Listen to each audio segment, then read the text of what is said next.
Assalamualaikum teman-teman, saya Denovita Mayangsari dari kelas 5B, Prodi D4 Keuangan dan Perbankan, Politeknik Negeri Samarinda. Kali ini saya akan membahas bab 8 tentang surat berharga. Pengertian surat berharga. Surat berharga berbeda dengan surat yang mempunyai harga.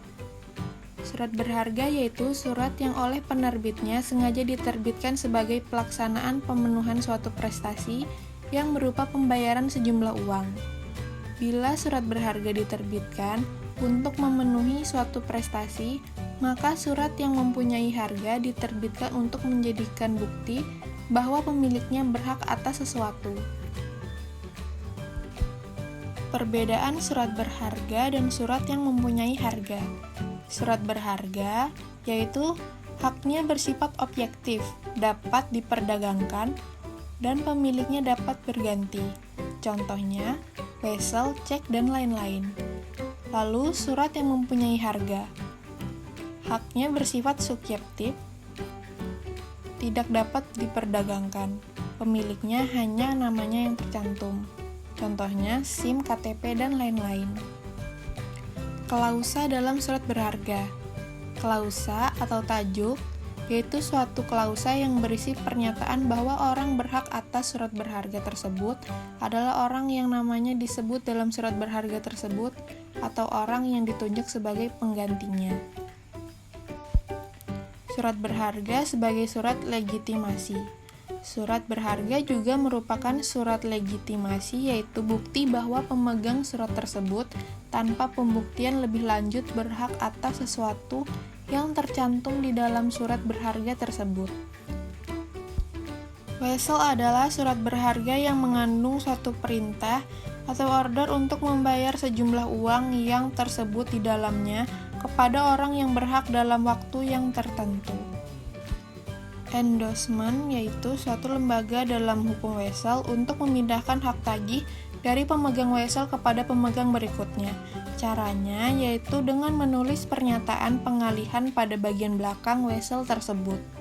Pada pasal 10 ayat 1 KUHD menyatakan, tiap-tiap surat wesel, termasuk juga yang tidak dengan tegas berbunyi kepada tertunjuk, dapat diserahkan kepada orang lain dengan jalan endorsement. Akseptasi yaitu suatu lembaga dalam hukum wesel yang berisi persetujuan atau kesanggupan tertarik untuk membayar wesel pada hari bayar. Bila tertarik menyanggupi untuk membayar wesel tersebut, maka dia akan menandatangani suatu pernyataan sanggup. Setelah selesai penandatanganan tersebut, ia berubah menjadi akseptan, yaitu tertarik yang telah setuju untuk membayar wesel pada hari bayar. Cek adalah surat yang memuat kata cek yang diterbitkan pada tanggal dan tempat tertentu, dengan nama penerbit memerintahkan tanpa syarat kepada banker untuk membayar sejumlah uang tertentu kepada pemegang atau pembawa di tempat tertentu. Cek kosong. Dalam pasal 180 KUHD disebutkan bahwa tiap-tiap cek kosong harus ditarik atas seorang banker mempunyai dana di bawah pengawasan guna kepentingan penarik. Dana tersebut menurut persetujuan, baik terang-terangan ataupun diam-diam, dapat ditarik oleh penarik dengan menggunakan cek. Dalam pada itu, apabila ketentuan-ketentuan tersebut tidak diindahkan, atas hak itu pun selaku cek tetap berlaku juga. Pasal 190B KUHD yang menyebutkan dana harus sudah tersedia sekurang-kurangnya pada waktu cek diperlihatkan atau hari bayar. Giro yaitu surat perintah nasabah yang telah distandarisasi kepada bank penyimpan dana untuk memindah bukukan rekening yang bersangkutan kepada pihak penerima yang disebutkan namanya pada bank yang sama atau bank lainnya. Miliar giro kosong yaitu peringatan dari bank kepada nasabah dengan cara sebagai berikut. Yang pertama, memberikan surat peringatan 1 atau SP1 yang menyatakan agar nasabah yang bersangkutan tidak menerbitkan miliar giro lagi.